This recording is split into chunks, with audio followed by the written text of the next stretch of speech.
എല്ലാവർക്കും നമസ്കാരം. ഇന്നത്തെ ശുഭചിന്ത: കൗമാരവും യൗവനവും തമ്മിലുള്ള വ്യത്യാസമല്ല പക്വത. അറിവിൽ നിന്നും തിരിച്ചറിവിലേക്കുള്ള ദൂരമാണത്. പ്രായമായിട്ടും മനസ്സിൽ സ്വയം പക്വതയാർജിച്ചില്ലെന്ന തോന്നൽ എപ്പോൾ നമ്മളിൽ പൊട്ടിമുളയ്ക്കുന്നുവോ അപ്പോൾ മുതൽ നമ്മൾ പക്വത കൈവരിച്ചതായി കണക്കാക്കാം.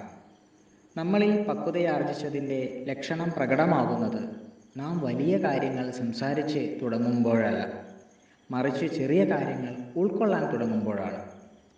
ആവശ്യമുള്ള പ്രശ്നവും ആവശ്യമില്ലാത്ത പ്രശ്നവും തമ്മിൽ തിരിച്ചറിയാനുള്ള കഴിവാണ് പക്വതയുടെ ഒരു പ്രധാന ലക്ഷണം. സ്വന്തം ജീവിതം എത്ര സങ്കീർണമാണെന്ന് തിരിച്ചറിവുണ്ടെങ്കിലും മറ്റുള്ളവരുടെ ജീവിതത്തെ വളരെ ലളിതമായി വിലയിരുത്തുന്നത് പക്വതയില്ലായ്മയുടെ ലക്ഷണമാണ്. എല്ലാവർക്കും നന്മകളുണ്ടാകട്ടെ. എല്ലാവർക്കും ജീവിത വിജയം ഉണ്ടാകട്ടെ. നന്ദി, നമസ്കാരം.